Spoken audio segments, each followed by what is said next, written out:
انا اسمي يوسف، البحر ده ملعبي. شغلي كان كله في الميه، كنت بغطس واطلع اي حاجه ليها قيمه. طب الحاجات دي كنت بجيبها منين؟ من اي سفينه غرقانه. البحر ياما فيه حديد، نحاس، اي حاجه تتباع فلوس. بنشغل الشغل يا بيه. الناس في المكان اللي بركب فيه مركبي كانوا بيسموني صياد الخرده. بس في مكان غرقان مش زي اي مكان تاني، مكان على خريطه قديمه اسمه مقبره السفن.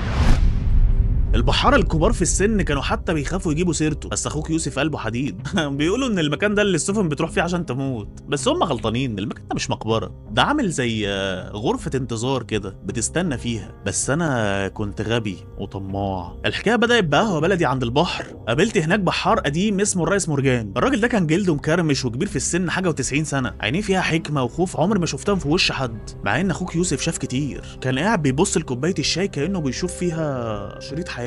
قعدت جنبه كلمه جابت كلمه لحد ما حس ان انا مش مجرد شاب طايش، حس اني بفهم في البحر زيه. مد ايده في جيبه وطلع خريطه قديمه، خريطه شكلها جلد كده وما شفتش حاجه بالشكل ده قبل كده. قال لي بصوت واطي كانه خايف ان حد يسمعنا من الناس اللي حوالينا: يا يوسف يا ابني، انا ارتحت لك، وانا بقالي 50 سنه محدش يعرف عن الخريطه دي حاجه، عشان انا خايف منها وخايف عليها. المكان ده مليان كنوز، كنوز كل السفن اللي تاهت من 500 سنة، لكن تمن الكنوز دي يا يوسف يا ابني أغلى من روحك. المكان ده ليه صوت لو سمعته يبقى أنت تبعه. ضحكت يومها ضحكة عالية. الريس شكله بيحب إن هو يهزر. الناس من كتر الضحك بصيت لي. قلت له: يا ريس مرجان، أنت لسه بتصدق في حكايات زمان دي؟ صوت إيه بس؟ لقيته بيتكلم بجد وبص لي بصة. قال لي: هتعرف اما تروح هناك، بس ساعتها هيبقى الأوان فات يا ابني. أخدت منه الخريطة وقلت أعزم عليه ب1000 جنيه. مرضيش ياخد أي فلوس. كل اللي قالهولي: لو رجعت ما تجيش تكلمني، علشان اللي بيروح هناك ما بيرجعش زي ما كان،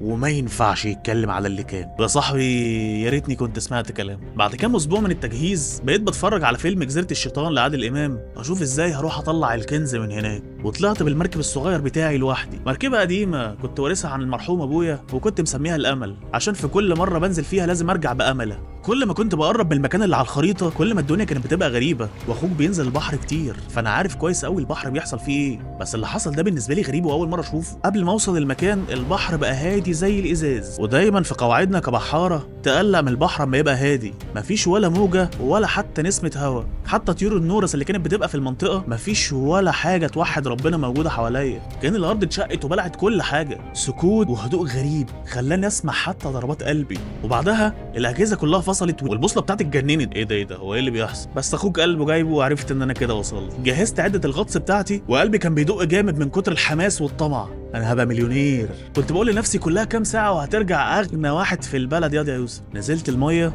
وكل ما انزل لتحت النور بدأ يقل. المية كانت ساقعة بشكل مش طبيعي. كل ما انزل لتحت الضلمة بتكتر اكتر واكتر لحد ما رجلي لمست الارض تحت. اهلا بيك يا استاذ يوسف في العالم بتاعك الجديد. بس المنظر اللي انا شفته هيعيش في كوابيسي لاخر عمري. ما كانتش سفينة ولا اتنين، دي كانت مدينة كاملة فيها سفن غرقانة، سفن خشب بتاعت زمان قوي، وفوقها سفن حربية ضخمة، وجنبها مراكب شحن عملاقة كلهم متكومين فوق بعض بشكل يخوف. كأن عيل صغير لا مؤاخذة كان بيلعب بيهم ويرميهم. والاغرب كانوا واقفين في القاع مش مايلين، يعني حتى دول ما غرقوش، ده نزلوا مستقرين كأنهم جاهزين عشان يتحركوا. كأنها فعلا زي ما قالوا محطة انتظار. أول غطسة اخترت سفينة حربية شكلها جديد شوية. أنت عارف إن أخوك بيعرف برضه. كانت سليمة بشكل غريب، مفيهاش أي خبطة ولا أي علامة للغرق. دخلت جوه كل حاجة كانت زي ما هي، الأجهزة، الكراسي، حتى كوبايات القهوة ده كانت جديدة. يعني كل الناس اللي كانت هنا فجأة صحيت قالت: يا جماعة والله إحنا هنغرق السفينة دي النهاردة، مش محتاجينها. دخلت أوضة القبطان لقيت دفتر كبير مفتوح على آخر صفحة مكتوب بخط مهزوز، كأن اللي كان بيكتب كانت إيده بتترعش. الساعة 3 الفجر.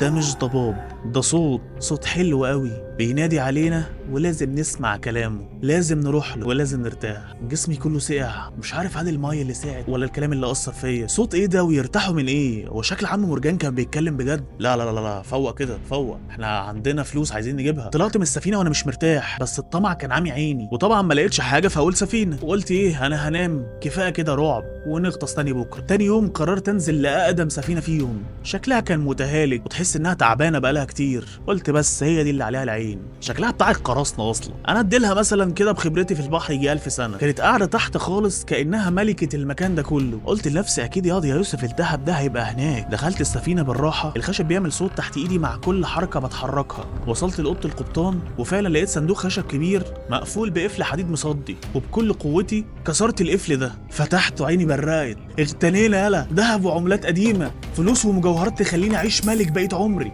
وبدات الم الحاجات دي بسرعه في الشنطه بتاعتي، وفجاه سمعت صوت خربشه بسيط جاي من الاوضه اللي ورا. قلت لنفسي دي اكيد سمكه ولا حاجه عادي ما تشغلش بالك. لكن الصوت اتكرر تاني وبقى اوضح، صوت حاجه بتتحرك ببطء على الخشب. خرجت ابص مفيش حاجه، بس حسيت ان انا في المكان ده مش لوحدي. حسيت بعين بتبص عليا من الضلمه. قلبي بدا يدق بسرعه. قلت لنفسي خد اللي تقدر عليه ويلا اخلع. رجعت المركب ومعايا الكنز اللي انا لميته. كنت فرحان ومش مصدق نفسي. وبالليل وانا بحاول انام سمعت صوت غريب، صوت جاي من تحت الميه، صوت زي الزن او كأن ناس بتغني اغنيه حزينه مع بعض، كانهم كورال. صوت حزين وجميل في نفس الوقت، صوت بيناديني. صحيت من النوم مخضوض، الصوت في وداني كانه جوه دماغي. كنت عايز اهرب بس في حاجه مثبتاني في الارض. انا عايز ارجع، انا عايز اروح للصوت ده. في جزء جوايا كان عايز يعرف الصوت ده عباره عن ايه. طمع رجع تاني وقال لي لا، ده الدهب اللي معاك ده يعيشك 10 سنين بس، انزل هات اكتر. اليوم التالت جه وعملت اغبى حاجه ممكن اعملها في حياتي. قررت انزل لاخر مره، اروح لاقدم سفينه تاني والم دهب تاني.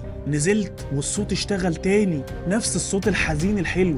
الصوت كان بيعلى مع كل متر بنزله. دخلت السفينه القديمه اللي لقيت فيها الكنز. الضلمه كانت زياده عن امبارح. شغلت الكشاف التاني اللي كان معايا وهنا شفتهم. شفت الناس بتوع السفينه، ما كانوش هياكل عظميه ولا عفاريت، كانوا كاملين بجلدهم وهدومهم وشعرهم، قاعدين في اماكنهم. الراجل اللي بيسوق الدفه ماسكها، والبحاره قاعدين في الارض حوالين اكلهم. القبطان قاعد على كرسيه وبيبص على الخريطه اللي قدامه. كلهم كانوا قاعدين ساكتين خالص، عينيهم مفتوحه على اخرها بيبصوا في الفراغ، مع ان مفيش حاجه حواليهم اصلا. وجسمهم عليه طبقه طين خفيفه كده من اثر الزمن، كانهم تماثيل شمع. فهمت في اللحظه دي، فهمت كل حاجه. فهمت كلام الراجل العجوز، فهمت اخر جمله في دفتر القبطان. المقبره دي مش مكان الموت، المقبره دي مصيده. في حاجه هنا بتغني علشان تشد الناس ليها، والناس دي مش ميته، الناس دي محبوسه ومستنيين هنا على طول، وبيستنوا الضحيه الجديده. الكنوز دي كانت مجرد مصيده، وانا كنت السمكه اللي بلعت الطعم. انا اللي كنت بلف على البحور، انا اللي كنت بنزل البحر واجيب منه اللي انا عايزه. انا اللي جاب الزن اللي في دماغي اتحول لصريخ، صريخ كل واحد من الارواح اللي اتحبست هنا دي. لفيت علشان اهرب. القبطان اللي كان ميت ده لقيت راسه بتبص ناحيتي، وباقي الناس اللي كانت موجوده بدات تبص لي برضه. عينيهم كانت فعلا بتبص لي. كنت بحاول اعوم كاني بجري، كنت بجري فعلا في الميه وانا مش شايف حاجه قدامي. كنت حاسس بايديهم البارده وهي بتحاول تمسك جسمي. طلعت من السفينه وحاولت اطلع فوق سطح الميه باعلى سرعه عندي. وانا طالع بصيت تحتي لاخر مره، شفت حاجه مستحيله. شفت انوار، كل السفن اللي تحت بدات تنور واحده ورا الثانيه، كأن السفن اللي ميته صحيت عشان تقول لي مع السلامه. وصلت المركب بتاعي وانا بنهج وكأن روحي بتتسحب مني. قطعت حبل المركب بالسكينه وشغلت الموتور وجريت بسرعه. فضلت ماشي يوم كامل من غير ما ابص ورايا. وانا سايق المركب ببص للذهب اللي جنبي، لقيته اتحول لتراب، تراب اسود وطين بحر ريحته وحشه قوي. انا عايش، او ده اللي انا فاكره. لكن من اليوم ده وانا بسمع الصوت، بسمع نفس الصوت الحزين الحلو ده في مخيلتي كل يوم قبل ما انام. ساعات ببص في المرايه وبفتكر منظر القبطان والناس وهما بيبصوا لي، وبشوف على ايدي نفس طبقه الطين اللي كانت على جسمهم، ومهما اغسلها ما بتروحش. انا خرجت من مقبره السفن بس هي ما خرجتش مني، هي لسه بتناديني وبتحاول ترجعني ليها. الرئيس مورجان كان عنده حق، انا ما رجعتش زي ما كنت. بقيت بخاف من البحر. انا يوسف اللي كان البحر ده بيتي. بقيت بخاف من السكوت وبخاف من الاصوات الواطيه. ساعات لما ببص في المرايه ما بلاقيش صورتي، بشوف واحد منهم، واحد من الناس اللي كانت محبوسه في السفينه القديمه دي وبيضحك، وهو عارف وانا عارف ان في يوم من الايام هرجع له، لاني بقيت جزء من الاغنيه دي.